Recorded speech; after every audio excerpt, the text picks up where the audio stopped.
नीता को तारीफ शब्द पता ही नहीं था। घर के सारे काम वो एकदम सही से करते थे, खाना बहुत स्वादिष्ट बनाते थे, लेकिन फिर भी आज का खाना अच्छा था बहू, ऐसा उसकी सास कभी भी नहीं बोलती थी और पति भी कभी उसकी प्रशंसा नहीं करता था। उसने बनाया हुआ खाना चुपचाप खाकर उठकर दोनों पति और सास चले जाते थे। उसने खाना खाया या नहीं, इसका उन दोनों को कोई फर्क नहीं पड़ता था। सास को वह पसंद नहीं थी। उसके हाथों से जरा सी भूल हो गई तो सास तुरंत गुस्सा करती थी। उससे भी बुरी बात यह थी कि उसके पति और उसके बीच बातचीत का ज़्यादा नहीं होती थी और उन्होंने ये चुप्पी बनाए रखी थी। वह उस पर ध्यान नहीं देता था। परदेश में पढ़ाई करने गया हुआ छोटा देवर मात्र समय समय पर नीता को फ़ोन करता था, पूछता था भाभी कैसी हो।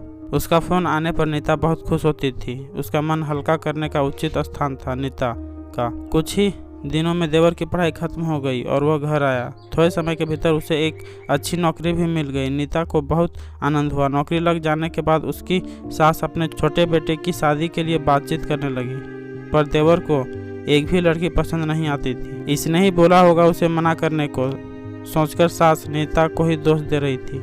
नीता को चिंतित देखकर देवर ने अपनी माँ से कहा, मैं एक लड़की से बहुत प्यार करता हूँ, मैं उसी से शादी करूँगा। उसने जिद की। देवर जी, यह बात पहले बतानी चाहिए थी ना।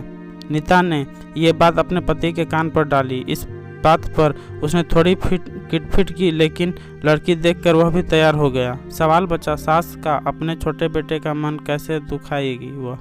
बाद में उनकी भी हाँ हो गई। नीता को बहुत खुशी हुई। उसे लगा कि एक अच्छी सहेली आ जाएगी अब साथ देने के लिए, दिल के राज बताने के लिए। पर कैसी होगी छोटी देवरानी, रस बस जाएगी हमारे साथ और इस घर में, या वह एक अलग दुनिया बसाने पर जोर देगी देवर जी को। इस विचार से थोड़ा टेंशन में आ गई नीता। कुछ दिनों बाद नीता की छोटी देवरानी चौखट लांग कर घर में आई। देवरानी ने घर में आते ही सारे घर की जिम्मेदारी अपने हाथों में ले ली। अब सास ने अपनी छोटी बहू की ज़्यादा ही तारीफ करना शुरू कर दिया। उसे माँ जैसा प्यार करने लगी। यह देखकर नीता की आंखों में आंसू आ जाते हैं। वो सोचती, मैं भी तो यही काम करती थी, फिर मेरे साथ ही क्यों ऐसा बर्ताव। अब थोड़े दिनों बाद छोटी देवरानी पूरे घर का राज करने लगी और फिर मेरी जगह वहाँ पर कोने में होगी।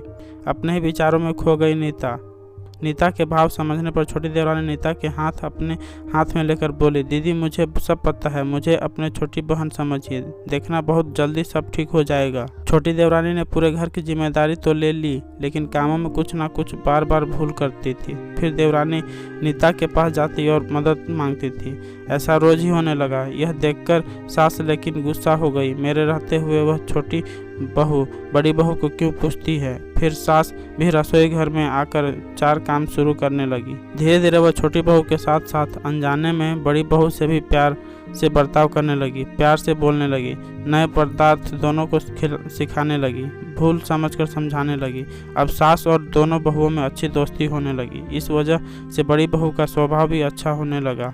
उसके स्वभाव में खुलापन आ गया। सास भी दोनों के साथ कभी शॉपिंग तो कभी फिल्म देखने जाने लगी। वो अपनी दोनों बहुओं को समान प्यार करने लगी थी। इस वजह से घर का माहौल हंसता खेलता हो गया। इसके अलावा अपने भाई और उसकी पत्नी की बॉन्डिंग देखकर नीता का पति भी उसके साथ अच्छा व्यवहार करने लगा।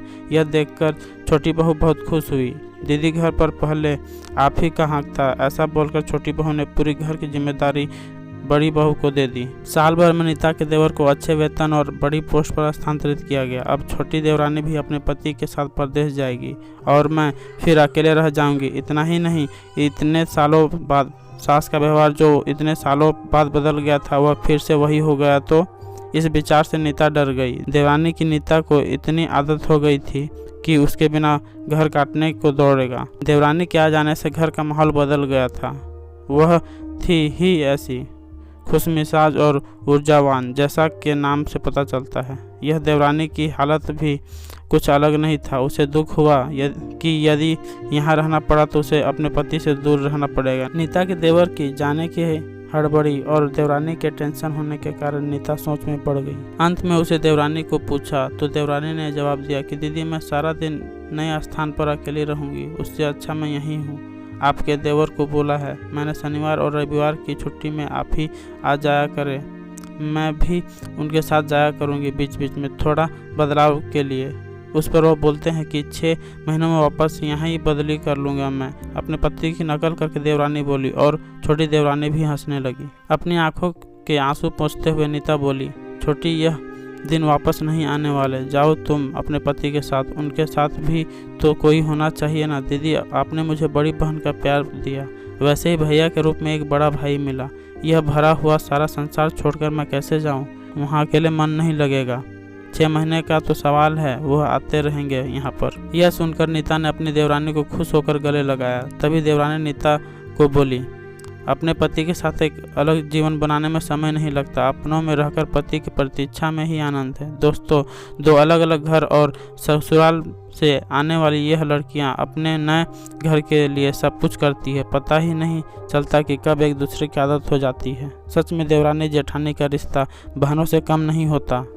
वीडियो अच्छी लगी हो तो दोस्तों लाइक करें, शेयर करें और सब्सक्राइब करें।